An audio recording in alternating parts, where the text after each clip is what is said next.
Mix a lot of sunshine with the heat of summer, and thousands of people are drawn to the Lake Michigan shoreline. While there, you may worry about the kids going in too deep or the water being a bit cool, but you shouldn't have to worry about the water quality. That's the job of the Milwaukee Health Department. Yeah, the health department's very interested in recreational water quality and the exposure citizens or the public may receive as a result of using bodies of water, public bathing places such as beaches, and indoor and outdoor pools in the city of Milwaukee. 3 Lake Michigan beaches are located within the Milwaukee city limits. Water quality specialists like Mary Ellen Breach take samples from South Shore, McKinley, and Bradford every weekday and often on weekends.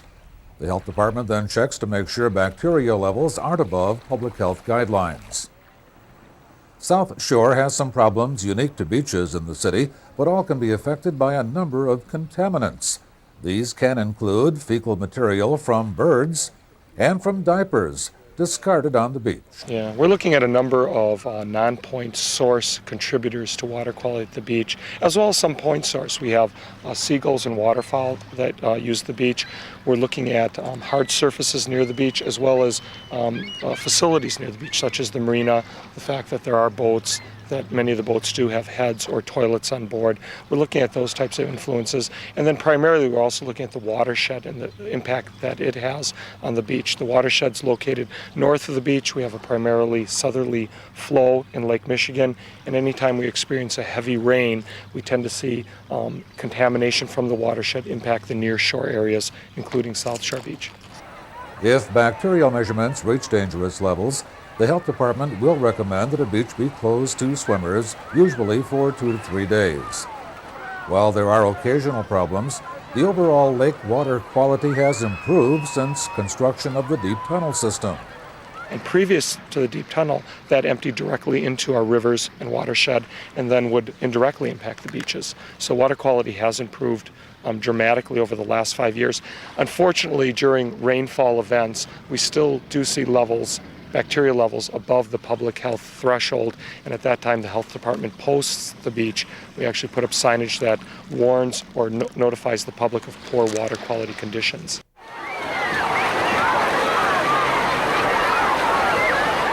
The Milwaukee Health Department is also responsible for checking water quality at some 180 licensed outdoor and indoor pools within the city limits.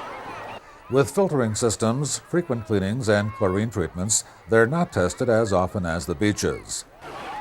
Outside, airborne contaminants, litter from waterfowl, heavy use, youngsters not toilet trained, and not washing before using the pool are the primary problems which can lead to poor water quality. The public pools, the swimming pools such as this, we look at disinfectant levels, the pH, and also we look at filtration, flow rates to make sure that the water is being properly filtered in the pool. We also take microbiological samples from wading pools because of the high patron load and the fact that children primarily use it. This shows the chlorine in parts per million, okay, from 1 to 6. And right now we got about just a hair over a 4. Environmental health specialist Jerry Chalinsky says water quality is assured if filters and chlorine pumps are working properly. Because Kosciuszko Park Pool is new this year, it's being given extra attention. Here we have 3 different systems with filtering and chlorinating this pool. So we want to ensure that the water quality is kept at all 3 zones. And once we have enough data to show that the pool is safe at all the zones, we'll just resume testing at one location as in the other pools. Whether a public pool or Lake Michigan Beach, the bacterial concerns are similar. We're concerned with disease outcomes such as gastrointestinal illness or skin infections that might be related to poor water quality. And again, we do these measurements kind of as marker to determine whether or not there may be other organisms that are detrimental to human health present. So again, gastrointestinal illness, stomach aches, as well as skin infections or disorders. Those are the prime problems? Prime problems with poor water quality at the beaches, or even poor water quality in the absence of disinfectants in public pools. The beaches are more susceptible to bacterial problems than public pools, but are generally safe for swimmers, and the pools have an excellent record. I think overall the indoor and outdoor swimming pools are in excellent shape. They're generally well maintained and the water quality has been excellent over the last few seasons. We haven't seen any problems whatsoever. So people should come out and enjoy the pools.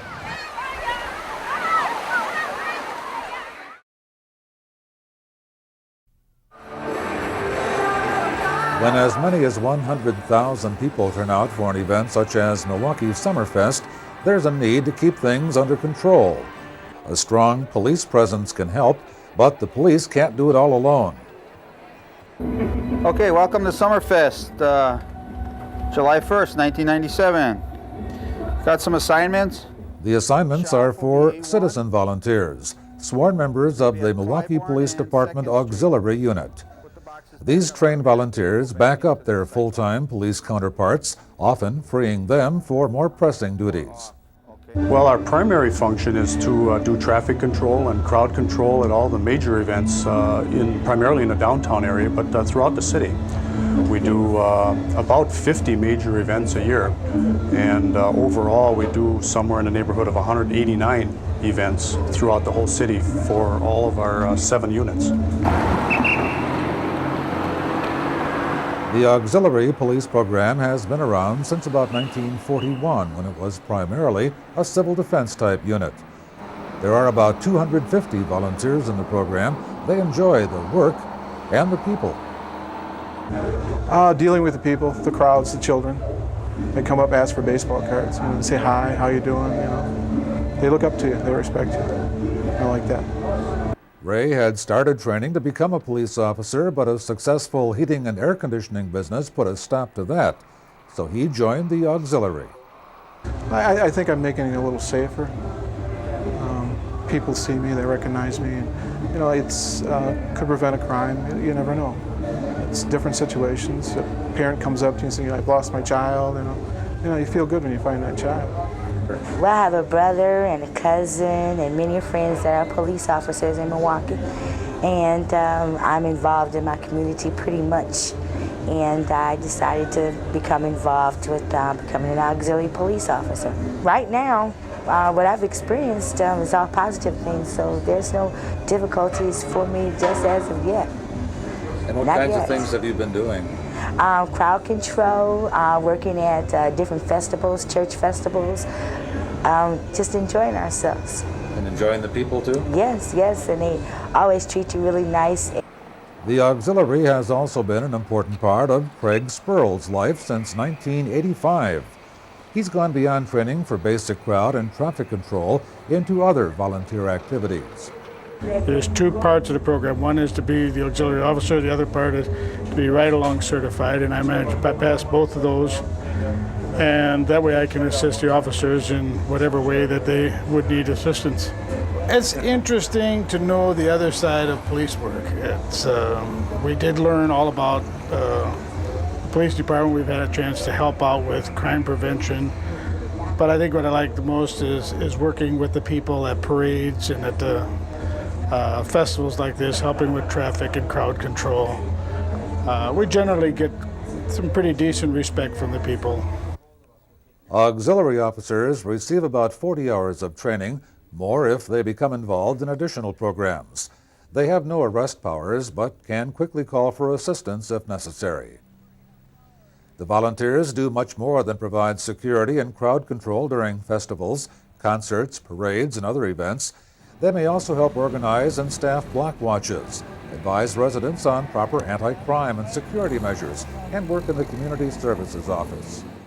Doing what we call field interviews, entering them into the computer, doing our crime statistics, working with our crime prevention officers quite a bit. How important is it to have these extra hands and eyes in the department? Well, Tom, let me tell you this. Last year, 28,000 hours were donated by our auxiliaries. And it's been upwards of 25,000 hours in the last 3 or 4 years. The number of hours volunteered by the auxiliary members translates into savings for the city of several $100,000 yearly and contributes substantially to the efforts of the full-time officers. Generally speaking, the officers on the street are very happy to see an auxiliary out there on a corner with them or on the next corner down from their location. They're very well received by the officers on the street. You don't have to travel to Los Angeles to experience smog. Milwaukee also gets its share. Smog is simply a common term for ground-level ozone, formed when a mixture of air pollutants are baked in the hot summer sun. While it can't be seen or tasted, ozone can cause a variety of effects on the respiratory system. It irritates lung linings, it irritates the eyes, it can cause skin problems. It also is deleterious to plants. Recently, a lot of research has shown there's been a direct correlation between ozone action days and the amount of ozone in our atmosphere and asthma attacks in children. So more and more, I think the evidence is that there's a direct link between ozone and the health of the people in Milwaukee. Nobody is actually pumping ozone into the air, but things like cars, power plants, and factories do create the raw materials that are cooked by sunshine and converted into the chemical soup we call ozone. And when weather patterns in Wisconsin, Illinois, Indiana, and Michigan indicate ozone is building to unhealthful levels, an Ozone Action Day is called. It's a voluntary program here in southeast Wisconsin where we're asking people to do certain things to help keep the air that we breathe healthier.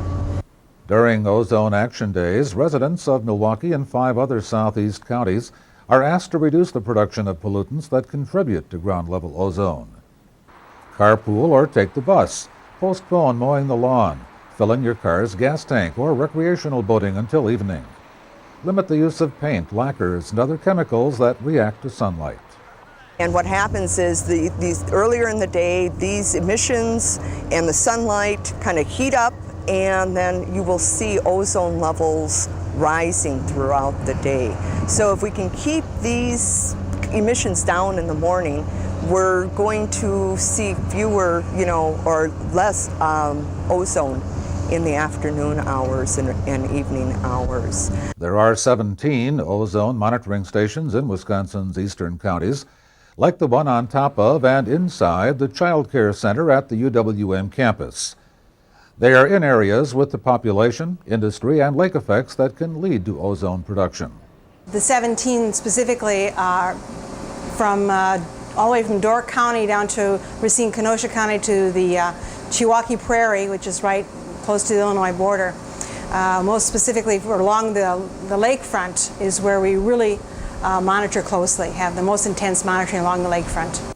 Current federal law sets ozone limits at 120 parts per billion.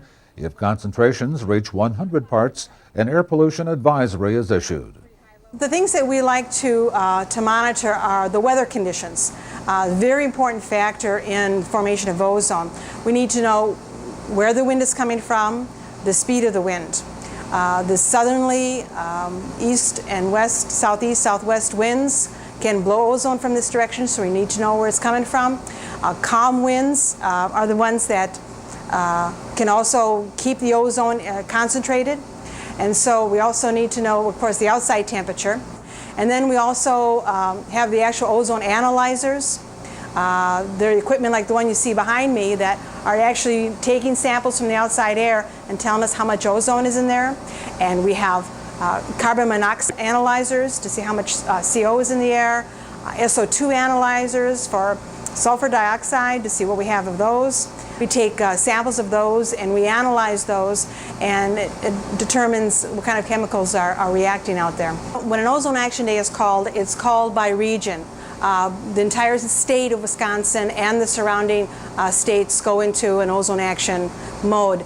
When the conditions are high, it gets above the 120 health advisory, we call that by county. That's by county because certain counties can be affected more than others. Ozone advisories urge the elderly, young children, and people with asthma, other respiratory or heart ailments to stay indoors and reduce physical activity. People who suffer from these diseases can have even more trouble breathing when the air is polluted. And of course, if it is an attack where there's medical treatment required, then they need to go and see their physician and find out what else might be done, or if there's something that another thing in the environment that may exacerbate the problem that they're having. But everyone who works, plays, or spends time outdoors, even the healthiest of people, are at risk. But there are long-term effects, and I believe myself that ozone and other analyzers to see how much CO is in the air, SO2 analyzers for sulfur dioxide to see what we have of those. We take samples of those and we analyze those, and it determines what kind of chemicals are reacting out there. When an Ozone Action Day is called, it's called by region. The entire state of Wisconsin and the surrounding states go into an ozone action mode. When the conditions are high, it gets above the 120 health advisory, we call that by county. That's by county because certain counties can be affected more than others. Ozone advisories urge the elderly, young children, and people with asthma, other respiratory or heart ailments to stay indoors and reduce physical activity. People who suffer from these diseases can have even more trouble breathing when the air is polluted. And of course, if it is an attack where there's medical treatment required, then they need to go and see their physician and find out what else might be done, or if there's something that another thing in the environment that may exacerbate the problem that they're having. But everyone who works, plays, or spends time outdoors, even the healthiest of people, are at risk. But there are long-term effects, and I believe myself that ozone and other chemicals that are emitted by motor vehicles are one of the major causes of respiratory health problems in the United States, and there are a lot of other people that believe that too. So it's not only the short-term effects that we have from irritants of the eyes and lungs, but also long-term effects of possible carcinogenic effects. The Milwaukee Health Department is not a major player in the effort to reduce ozone pollution, but does what it can. We're working within the city of Milwaukee to do that. We've had great cooperation from the dry cleaning industry and from the filling station folks and auto repair shops. We also, again, work with DNR and with other health departments in sort of a broad approach to it. So we're working on it. Trying to solve air pollution problems locally is a little like designating a non-smoking stool in a smoky bar. Air pollutants just don't respect boundaries. But we can't just blame other industrial or highly populated areas. Certainly what's being produced in other areas of the country is being carried here on the winds. But what we produce here is also being transported to other areas. The environment that we live in, and there's just a little thin layer of atmosphere that we all have to breathe. And if we pollute that, we're just kind of selling the future short. Ozone Action Days didn't start until 1995, but ozone has been measured for many years. And the DNR says thanks to such things as less polluting industries, cleaner cars, and vapor recovery systems, air quality is improving.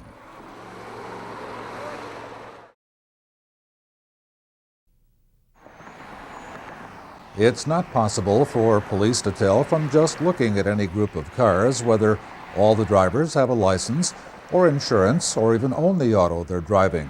The car could be stolen. But if the officers are on patrol during the early morning hours from 1 to 5 a.m., there is a way for them to suspect it might be stolen. It's a sticker for CAT, an acronym for Catch Auto Thieves. I believe that there are a number of different reasons autos are taken, either for pleasure riding, for someone who doesn't want to walk because they want to get from point A to point B, or it may be an actual order to go to a chop shop, or maybe overseas that people are ordering parts or want a vehicle.